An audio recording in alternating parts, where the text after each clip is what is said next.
Approchons-nous de sa maison, dans la cité du Dieu vivant. Dieu nous accueille dans sa maison, Dieu nous invite à son festin. Jour d'allégresse, jour de joie. Alléluia. Au nom du Père et du Fils et du Saint-Esprit. Amen. Le Seigneur soit avec vous. Et avec votre esprit. Nous sommes venus mendier le don de la foi. Jésus pose la question à ses disciples, homme de peu de foi, pourquoi avez-vous douté?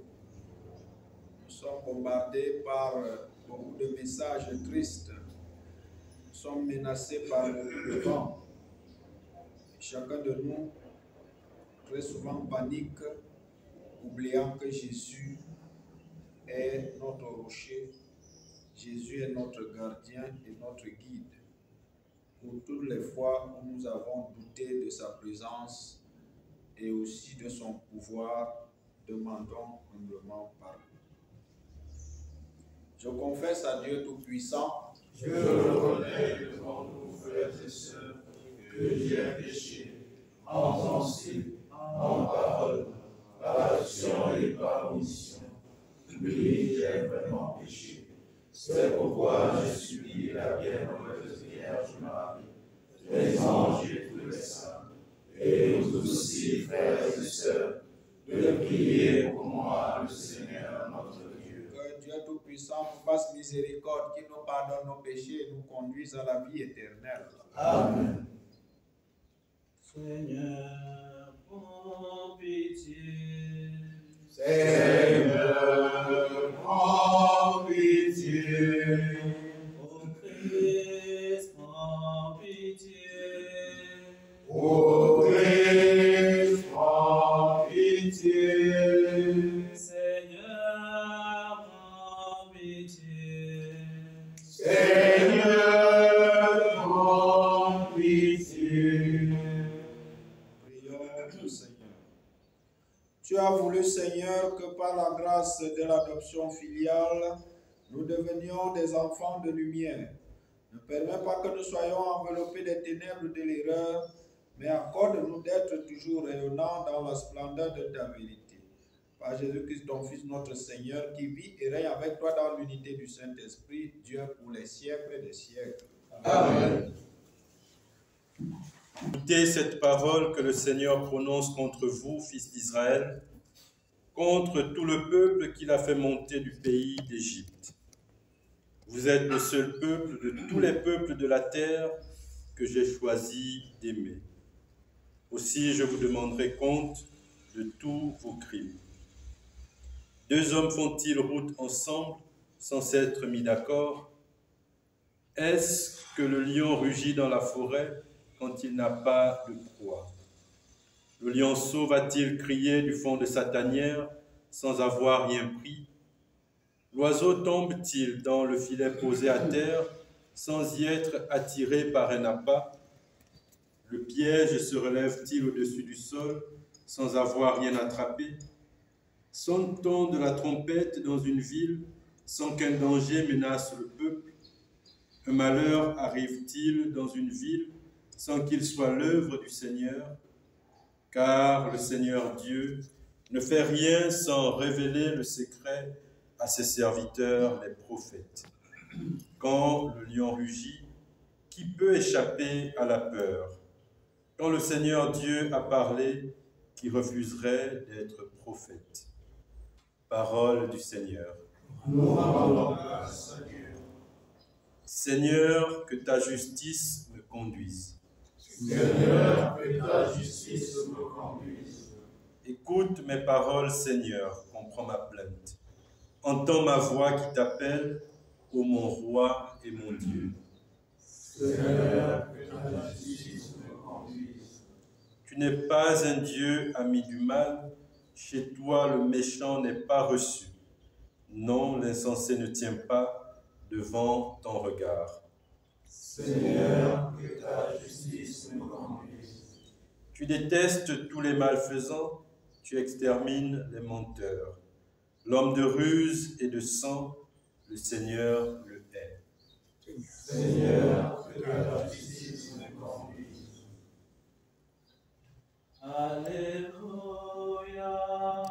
Alléluia. Alléluia.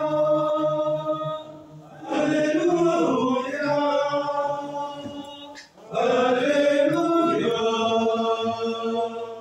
Alléluia.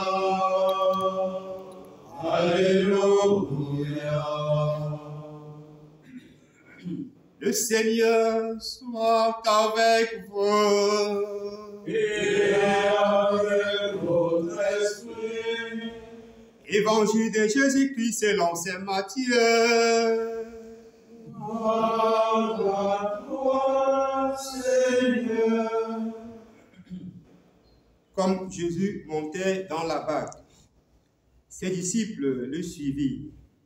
Et voilà que la mer s'agita violemment, au point que la barque était recouverte par les vagues. Mais lui dormait.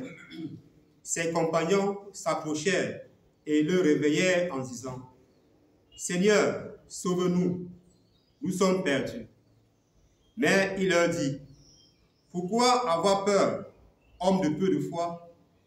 Alors, debout, Jésus interpella vivement les vents et la mer, et il se fit un grand calme. Les gens furent saisis d'étonnement et disaient, « Quel est donc celui-ci pour que même les vents et la mer lui obéissent ?» Acclamons la parole de Dieu. Louange à toi, Seigneur Jésus.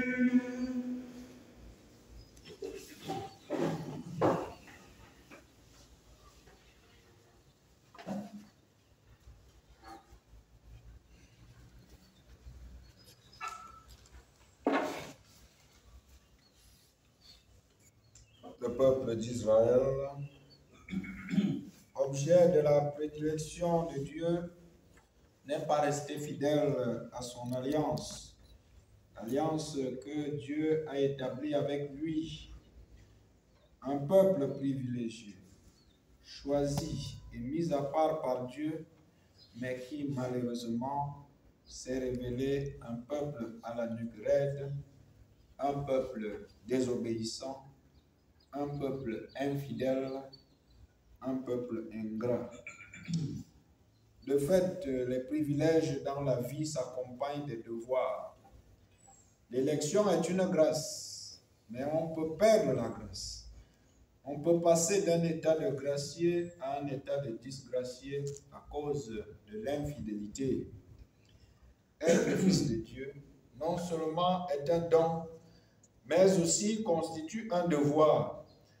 Raison pour laquelle les pères de l'Église disaient, « Ô homme, deviens ce que tu es, prends conscience de ta dignité, fais attention à toi-même. » Israël, au lieu d'être un peuple transfiguré, se retrouve plutôt un peuple défiguré. Le rôle du prophète Amos ici consiste à rappeler l'alliance, à ramener le peuple sur le droit chemin, à enseigner la sagesse à ce peuple, et le début de la sagesse commence par l'écoute. La première attitude de l'homme devant Dieu est une attitude d'écoute. L'écoute est une vertu de première nécessité pour un prêtre. L'Église, dans la liturgie, est d'abord passive avant d'être active. Un prêtre qui ne sait pas écouter n'a non plus la tête pour gouverner. Si l'on n'est pas capable d'écouter Dieu, l'on n'est pas capable d'écouter l'évêque ou le supérieur, l'on n'est pas capable d'écouter les confrères, l'on n'est pas capable d'écouter les chrétiens. Un proverbe africain dit « L'agneau qui n'écoute pas les conseils commence par les écouter quand sa tête sera en train de brûler dans une marmite au feu. Nous ne sommes pas patrons de notre propre vie. Nous sommes les intendants de Dieu. Ce que l'on demande à un intendant, c'est qu'il soit fidèle et qu'il soit capable de rendre compte à tout moment de sa gestion. Beaucoup, à la fin de leur ministère sur le champ pastoral, célèbrent des messes d'action de grâce, des messes de revoir, et les fidèles y assistent massivement. C'est une bonne chose et un acte même encourageable. Mais la question de fond est celle-ci. S'agit-il d'une messe d'action de grâce ou alors d'une messe d'action de disgrâce? Nous sommes devant l'éclipse du sens de Dieu qui nous conduit à l'éclipse du sens de l'homme. Notre société est en train d'avorter Dieu. Et notre mission prophétique est celle de ramener Dieu dans le cœur des hommes. Ramener Dieu dans notre société. Le laisser construire sa tente. Nous courons vers un monde religieux et aussi anti-religieux. De plus en plus, nous voyons comment la religion se manifeste comme périphérique à côté du Dieu qui s'est incarné, qui s'est fait homme. Nous voyons grandir autour de nous la religion, n'est-ce pas, de l'homme qui se fait Dieu. Une religion qui devient épisodique, dominicale, fluctuante, déréglementaire, facultative et même occasionnelle. Il est donc de notre devoir comme Amos, et comme le stipule la constitution pastorale Laudatum Spes au numéro 4, de scruter les signes des temps et de les interpréter à la lumière de la parole de Dieu. Il nous faut reconnaître le moment où nous sommes, connaître et comprendre le monde dans lequel nous vivons, ses attentes, ses aspirations, son caractère aussi souvent dramatique. Dieu souffre à cause de nos infidélités, à cause de nos multiples trahisons. Après chacune de nos fautes, il est capable de réanimer à nouveau notre âme. Son amour est un amour non seulement qui promet le bonheur si nous lui restons fidèles, mais aussi un amour qui pardonne, un amour qui nous demande de revenir. Malheureusement, Israël, par manque d'humilité, par orgueil, n'est pas revenu à lui. Dieu opte à cet effet de changer d'attitude envers ce peuple qui le déshonore. La miséricorde de Dieu va de pair avec sa justice. Dieu n'est pas laxiste, il n'est pas un Dieu du laisser aller, laisser faire.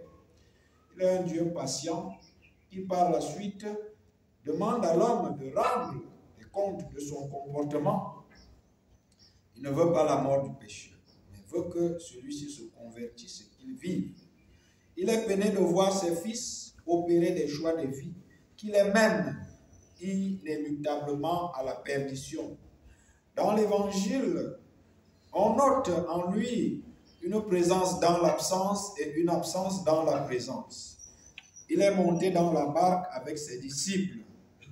Il ne voulait pas se laisser envahir. Il veut découvrir les territoires inconnus, évangéliser ce monde.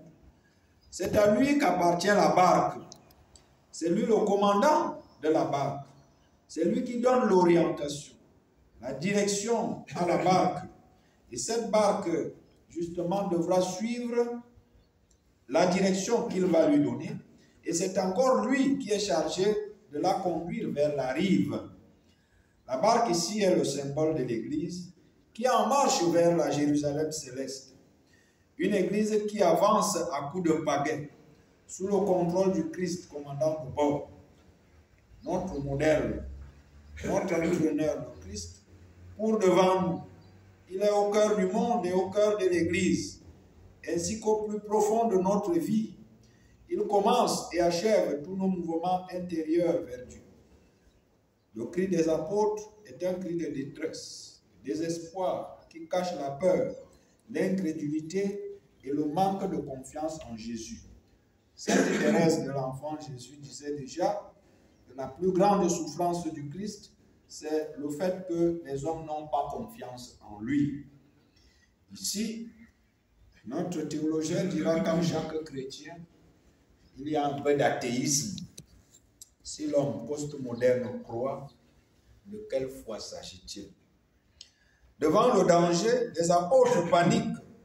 Le silence et le sommeil de Jésus les dérangent. Il y a des moments où on veut voir Dieu en action, mais il prend son temps. Il y a le temps de Dieu, il y a aussi le temps de l'homme. Parfois Dieu, quand on attend qu'il parle, il se tait. Quand on attend qu'il se taise, il parle. Quand on attend qu'il se manifeste, il reste caché. Quand on se convainc qu'il est caché, il se manifeste. Il se refuse d'être un Dieu manipulable par l'homme. Il veut garder son caractère mystérique et son imprévisibilité. Il reproche à ses apôtres de ne pas avoir assez de foi.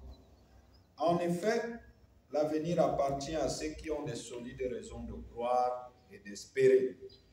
Le manque de foi, la crise de confiance, la peur du futur, la peur de sacrifier sa vie, de risquer sa vie pour le bien des autres, le sauve-qui-peut individualiste sont caractéristiques à notre monde aujourd'hui.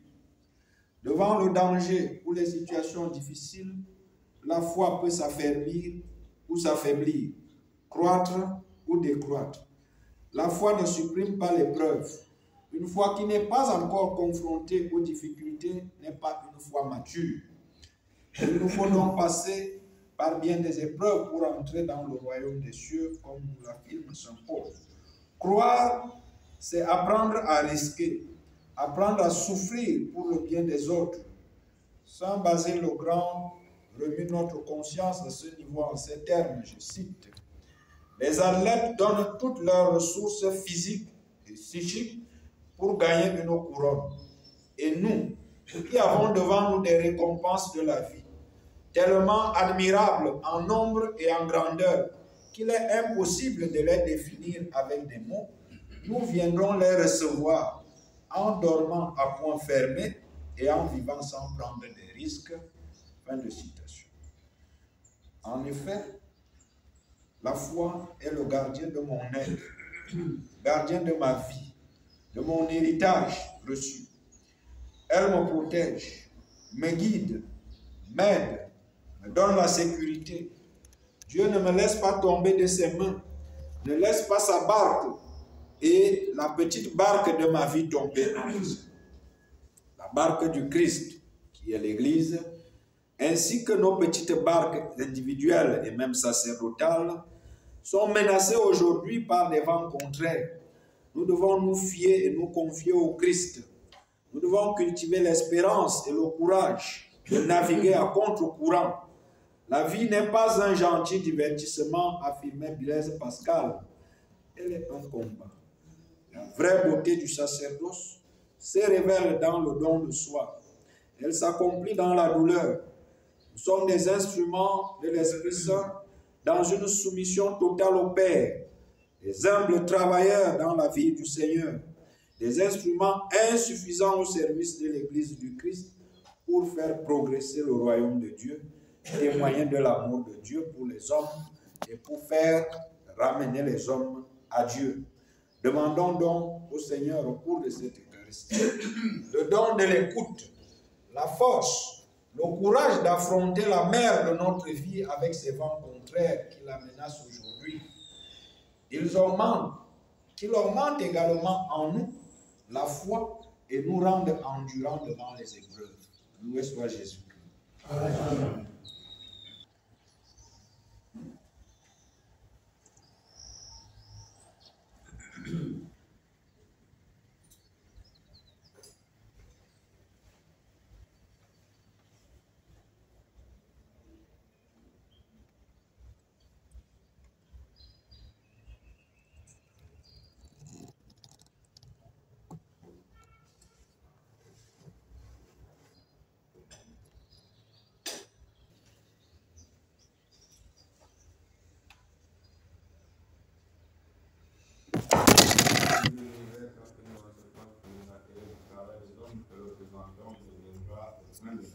Béni soit Dieu maintenant et toujours.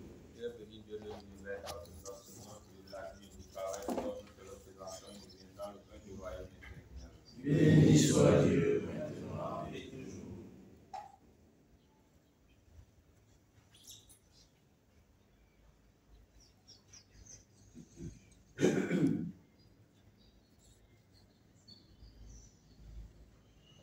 Priez, chers frères, que mon sacrifice qui est aussi le vôtre soit agréable à Dieu le Père Tout-Puissant. Que le Seigneur reçoive de vos mains ce sacrifice à la louange et à la gloire de son nom, pour notre bien et celui de toute l'Église. Seigneur Dieu, dans ta bonté, tu donnes à tes mystères de produire leurs effets. Nous t'en prions que notre liturgie soit accordée à la sainteté de ces dons par le Christ notre Seigneur. Amen. Le Seigneur soit avec vous. Et avec votre esprit, Élevons notre cœur. nous le devrons vers le Seigneur. Rendons grâce au Seigneur notre Dieu. Cela est juste et bon. Vraiment, il est juste et bon pour ta gloire et notre salut de t'offrir notre action de grâce toujours et en tout lieu. Seigneur Père très saint, Dieu éternel et tout-puissant, tu n'as pas besoin de notre louange et pourtant c'est toi qui nous donnes de répondre à tes bienfaits et te rendant grâce. Nos chants n'ajoutent rien à ce que tu es, mais nous font progresser vers le salut par le Christ notre Seigneur. C'est pourquoi, unissant nos voix à celles des anges, nous te louons dans la joie en proclamant. Saint, Saint, Saint, le Seigneur Dieu de l'univers, le ciel et la terre sont remplis de ta gloire. Hosanna au plus haut des cieux. Béni soit celui qui vient au nom du Seigneur. Hosanna au plus haut des cieux. Toi qui es vraiment saint, toi qui es la source de toute sainteté, Seigneur, nous te prions. Sanctifie ces offrandes en répandant sur elles ton esprit, qu'elles deviennent pour nous le corps et le sang de Jésus, le Christ notre Seigneur. Au moment d'être livré et d'entrer librement dans sa passion, il prit le pain. Il leur rendit grâce, il le rompit et le donna à ses disciples en disant: Prenez et mangez-en tous, ceci est mon corps livré pour vous.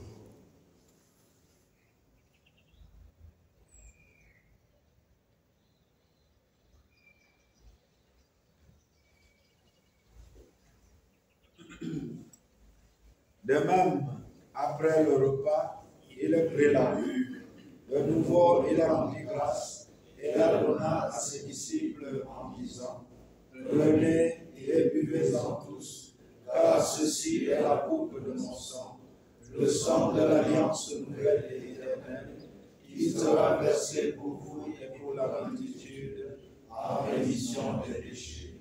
Vous ferez cela en mémoire de moi.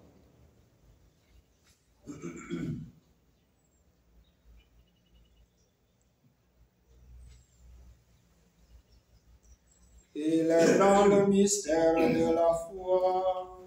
Nous annonçons ta mort, Seigneur Jésus.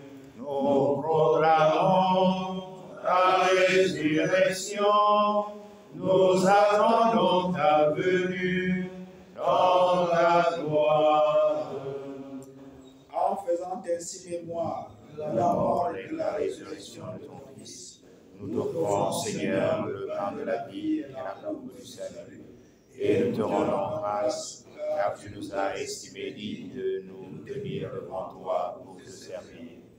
Humblement, nous te demandons qu'en ayant part au corps et au sang du Christ, nous soyons rassemblés par l'Esprit Saint en un seul corps. Souviens-toi, Seigneur, de ton Église répandue à travers le monde. Fais-la grandir dans ta charité, en union avec notre pape François, notre archevêque Jean-Patrick Ibaba et tous les évêques, les prêtres et les diacres. Souviens-toi aussi de nos frères et sœurs, de Kumba Moussadji Delphine, de Zoubé Pierre, de tous les parents de fin des prêtres ici présents, qui se sont endormis dans l'espérance de la résurrection. Et souviens-toi dans ta miséricorde de tous les défunts. Accueille-les dans la lumière de ton visage. Sur nous tous, enfin, nous implorons ta bonté. Permets qu'avec la Vierge Marie, la bienheureuse Mère de Dieu, avec Saint Joseph, son époux, les apôtres et tous les saints qui ont fait ta joie au long des âges, nous ayons part à la vie éternelle et que nous chantions ta louange et ta gloire par ton Fils, Jésus le Christ.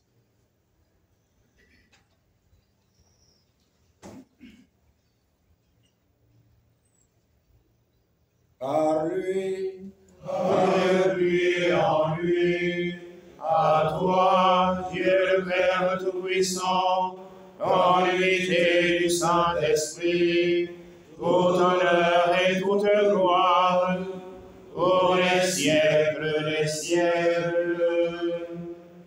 Amen.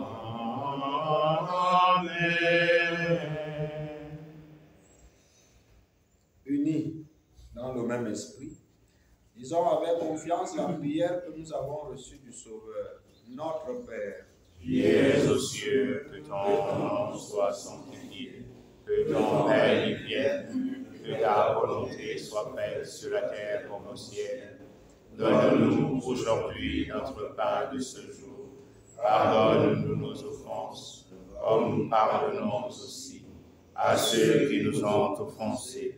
Et ne nous laisse pas entrer en tentation, mais délivre-nous du mal. Délivre-nous de tout mal, Seigneur, et donne la paix à notre temps. Soutenus par ta miséricorde, nous serons libérés de tout péché à l'abri de toute épreuve, nous qui attendons que se réalise cette bienheureuse espérance, l'avènement de Jésus-Christ, notre Sauveur. Car c'est à toi qu'appartiennent le règne, la puissance et la gloire pour les siècles et les siècles. Seigneur Jésus-Christ, tu as dit à tes apôtres, je vous laisse la paix, je vous donne ma paix. Ne regarde pas nos péchés, mais la foi de ton Église. Pour que ta volonté s'accomplisse, donne-lui toujours cette paix et conduis-la vers l'unité parfaite, toi qui règnes pour les siècles des siècles. Amen. La paix du Seigneur soit toujours avec vous. Et avec votre esprit. Dans la charité du Christ, donnez-vous la paix.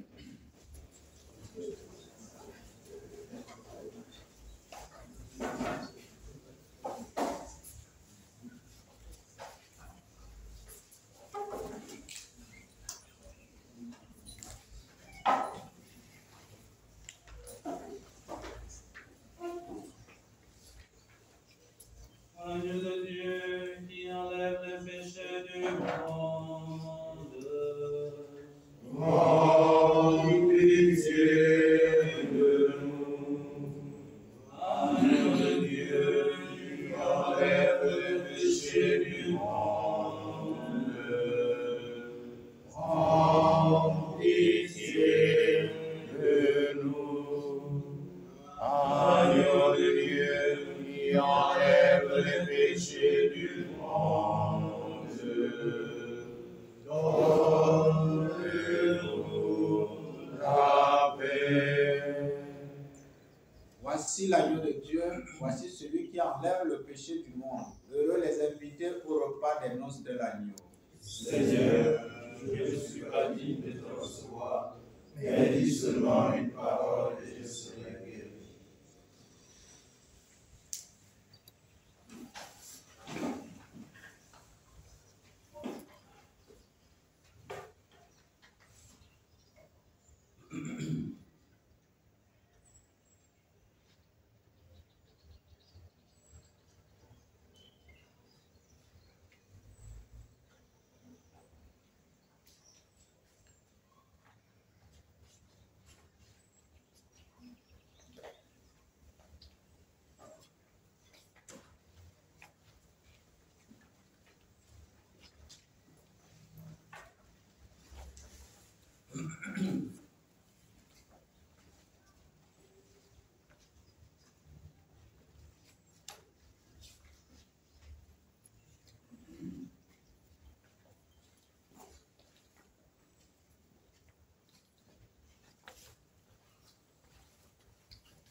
Nous t'en prions, Seigneur, donne-nous d'être vivifiés par le sacrifice divin que nous avons offert et reçu en communion. Ainsi, reliés à toi par une charité qui ne passera jamais, nous porterons un fruit qui demeure pour toujours. Par le Christ, notre Seigneur. Amen. Le Seigneur soit avec vous. Et avec votre esprit. Que Dieu Tout-Puissant vous bénisse, le Père, le Fils et le Saint-Esprit. Amen. Allez dans la paix du Christ. Nous rendons grâce à Dieu.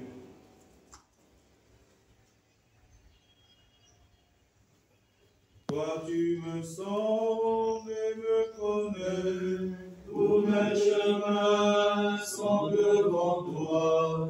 Tu perces toutes mes pensées, et tu as mis sur moi ta main. Amen.